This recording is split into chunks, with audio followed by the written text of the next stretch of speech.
これが王者です。王者の滑りです。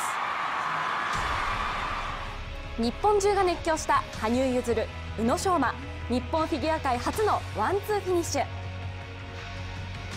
ろしくお願いします。今だから明かされる快挙の裏にあった真実。と思ったのは移動する前の日ですね。最終的に判断したのは朝です。当日のフリー当日の朝です。連覇を手繰り寄せた王者の技。その羽生結上半弦身が動いてずっとひねってひねってひねって実演。こういうの回ってると逆にオリンピック感じるんじゃない？さらには宇野の意外な素顔が明らかに。なるほど。右足靭帯損傷という大怪我を負いながらも見事連覇を達成した羽生選手。そこには大きな焦りがあったといいます。選手だと試合から逆算していろいろ計画立てると思うんですね。どのタイミングでいけるなっていうものに変わりました？いけるなと思ったのは移動する前の日ですね。そのやっぱり4回転を始めたのがまずその1週間前とかなんですけど、やっぱ目標が割と高いところにあって、そこまで行き着くまでがすごく焦りでした。そして迎えたフリー。鈴木明子さんが注目していたのは冒頭2つの4回転ジャンプ。羽生選手が飛ぶ4回転ジャンプは4種類。上の2つは難度が高く得点も高いのですが、怪我した右足にも負担がかかってしまいます。実際に羽生選手が飛んだのはグレードを落とした下の2つ、サルコーとトーループ。でこちらの練習では、4回転ループも飛んでる練習もありましたけれども、いつどの段階で誰と、フリーでは入れないという判断にしたのかということをお聞きしたいんですが。構成自体は自分で決めました。最終的に判断したのは朝です。当日のフリー当日の朝です。しっかり決めた上で練習をやった方が、集中もできるし、自分自身がその演技に向かって、気持ちを一つにしてできるなというふうに思ったので、もう朝の段階で決めていました。その結果、この2つの4回転ジャンプは出来栄え点で満点を獲得し、連覇への大きな得点源となったのです。さらに鈴木さんが注目したのはフリー最後のキャメルスピン。左足のみで入る難しいスピンなのですが、最後おそらく体力的にきつい部分で、スピン非常に得意の片足から入ってやってましたよね。見ました。見ていただきましたか。まさか。すごい。私のあれ本気でした。あれ人生で初めてやったから。本気でした。本気。今ちょっと上手になったけど。羽生選手が見たというのは以前 S1 で放送した鈴木さんの実演シーン。羽生選手のスピンに挑戦したのですが、鈴木さんでも転んでしまうほど。そのままの勢いで足上げてグングングンってやったらできます。それができなかったんです。ということで今回羽生選手に実演していただきました。スピン入る時って基本的に体こう回してきてからその上半身が動いてて下半身がついてくるみたいな感じなんですけど、キャメルスピンっていうのは割とこういう状態で回るんです、すごい体を張るっていうね。一般的なスピンは軸足を入れ替えることで上半身の力を下半身に伝え回転動作に入ります。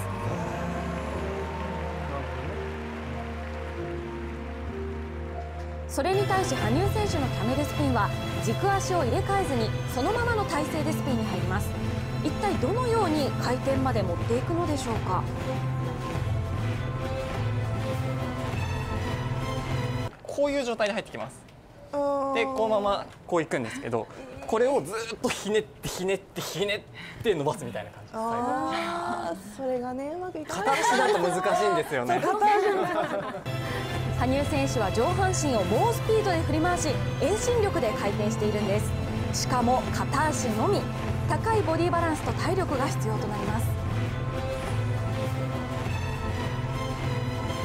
キャメルスピンに入る時のひねり方を持続してってっていうのは思います。ただ呼吸とかがちょっと大変なんで、やっぱ一番最後にやるのはきついです。自ら選んだ2つの4回転ジャンプで満点を獲得し、演技の最後には最高評価を受けたスピン。不安と焦りがある中、連覇を成し遂げたのは羽生選手の高いスケート技術があったからこそ。宇野選手もジャンプ以外にもこだわっている部分ってどんなところですか？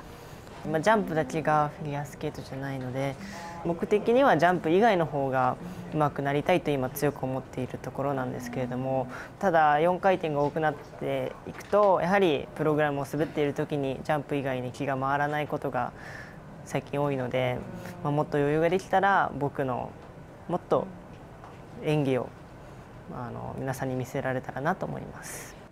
宇野選手は自分を信じるっていうふうに書いてもらってるんですけれども、この自分を信じるってどんなところだったんですか？そうですね、今までは攻めるという気持ちだったんですけど、それを信じるに変えたのはやはり自分をただ信じずに攻めるっていうのはもったいないなと思ったので、ちゃんと自分の練習してきたことを信じて思いっきりやるという思いで書きました。世界が注目した男子フリー、大トリで登場した宇野昌磨。4回転ループですね。初の4回転ループで転倒。波野選手ならこのミスを引きずってしまいますが、冷静に、そして自分を信じ見事に立て直しました。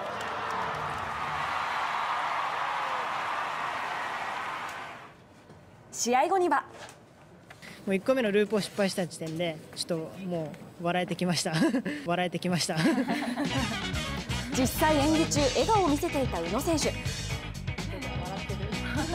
ごい。さらにはメダリストの会見でも、このオリンピックという舞台が特別な思いが皆さんある。僕にはそういったものが何もなくて、その強心臓ぶりには羽生選手も驚くほどです。今日はありがとうございました。ありがとうございました。使われてるんだ。1時間弱ぐらいです。僕は。宇野選手は。いや僕はもう帰ってすぐ寝ちゃいました。帰ってすぐ寝た。オリンピック感じないって言ってたけど、こういうの回ってると逆にオリンピック感じるんじゃない？そこが強いんですよ。